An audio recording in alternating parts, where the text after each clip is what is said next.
فاطمة الزهرة حميمو، 28 سنة، مراقب مربي، متدربة بالسجل المحلي العرائش جوج. ملي خديت البكالوريا ديالي مشيت التحقت بجامعة عبد الملك السعدي بمدينة طنجة واستأنفت الدراسة ديالي.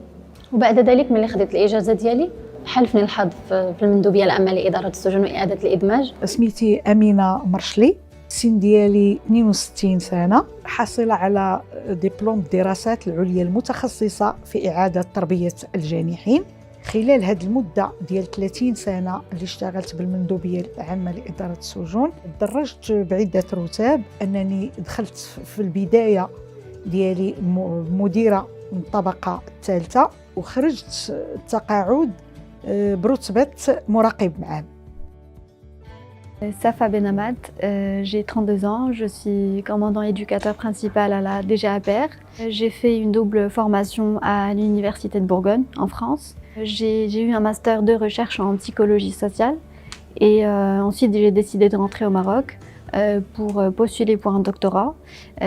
Et donc maintenant je suis en 4e année de doctorat en psychologie sociale. J'ai choisi la DGAPR quand j'ai vu le concours, donc j'ai pas hésité à postuler. J'ai toujours été intéressée par le domaine social que j'ai commencé depuis 2007. Et je trouve que c'est une noble cause et j'arrêterai pas à intervenir dans ce sens-là. بالنسبة للعمل في الميدان السجني كانت النظرة ديال الناس قبل دونية، واحد النظرة دونية بالنسبة للناس اللي خدامين في السجن. بحال مثلا إلا كانت مرأة خدامة في السجن كيقدروا يسميوها العريفة، ولا كيقدروا هذيك خدامة غير في السجن. يعني كانت واحد النظرة دونية لهذاك الميدان ديال السجن، في حين أن ملي بقيت فيه وحتى النظرة ديال الناس تغيرت مع الدراسات، مع حدوث برامج، مع التوعية، مع اطلاع الناس على هذا الدومين عن طريق وسائل الإعلام وداكشي، تغيرت النظرة ديال الناس. دائما كنت كنقول خاصني نكون ديك الحلم ديال الطفوله، ديك ملي كنت تيتوا كانت كتقولي ماما خاصك تكون في جندارم، خاصك تكون فهمتي. يعني ديك الوالدين في بعض الاحيان دائما كيشوفوا داك الصوره ديال اللباس الامني كمفخره. لقيت راسي انني نجحت. واحد اللحظه بديت كنغوت بالليل مع 10:30 ديال الليل. با ما عرفوش علاش كنغوت، يعني كيقول لي واش ضربك الضا، وحيت ما كنهضرش هي كنغوت، واش ضربني الضا، واش ما عرفوش شنو كاين. مني طلعت عندهم قلت لهم انا نجحت. يعني ما عمري ما شفت با كيبكي، حتى شفتو عن الدموع في عينه وعنقني، قال لي الله يكمل بالخير، وكيفتخر بيا بزاف. حتى ماما كتفتخر بيا بزاف. هي تحرمت من الدراسه بحكم انها بنت الباديه، وفرحانين بيا لاقصى درجه. مفخره انها كتوصلني في الصباح مثلا من بلاصه اللي كنشبر فيها الترونسبور، كتمشى معايا وهي راسها في السماء. وانا هادشي هذا بكثره ما كان كيحرقني في القلب ديالي، في نفس الوقت كيعجبني الحال بزاف. Dès que j'ai intégré cette équipe-là, je savais que c'était celle-là et pas une autre. Le travail était, je sentais que c'était un même corps, que tout le monde s'entraidait, que on avait un objectif et il fallait l'atteindre. Je pense que ce qui m'a donné envie d'intégrer cette équipe-là, c'est ce côté-là en moi qui a toujours existé, qui existera toujours, cette envie d'aider et d'apporter quelque chose de positif chez les autres. حاليا دابا غنكمل مده ديال شهرين، نهار 14 في شهر 3 وانا في هذه المؤسسه السجنيه بالعرائش جوج. طبعا هي بدايه، يعني صراحه انني مني حالفني الحظ وتوفقت انني ننتمي لهذه الاسره هذه.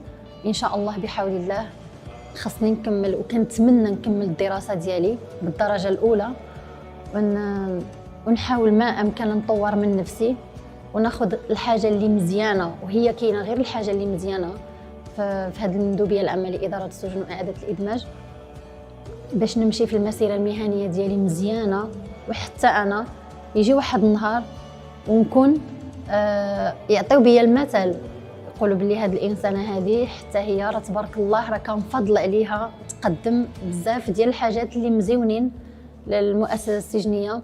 ملي دخلت انايا الاداره في الاول لقينا هذوك الناس رغم انهم عاشوا غير على التجربه ديالتهم في هذاك الميدان ديال السجن، ولو انه صعيب شي شويه، لقينا اللي ياخذ بيدينا الصراحه تقال، ساعدونا الناس وراونا، يعني ما بخلوا علينا حتى بشي حاجه. ملي اكتسبت انا تجربه تمكنت من الميدان، خدت بيد الناس اللي كيف بديت انا في البدايه ديالي، وكان عندي الحظ انني اطرت اول فوج من النساء اللي التحقوا بمركز تكوين الاطر بافران سنه 2004.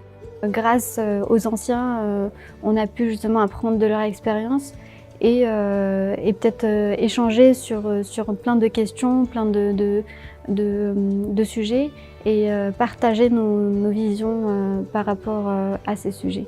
خصني نطور من راسي، خاصني نشوف الناس اللي سبقوني في هذا المجال هذا، ناخذ منهم ديك الاشياء الايجابيه واللي زادت بهم من القدام، وديك الاشياء اللي خلاتهم حتى هما يعطيو بهم مثل انهم كينتميوا للمندوبيه العامه لاداره السجون واعاده الادماج. حتى انا خصني نكون كيف حالهم.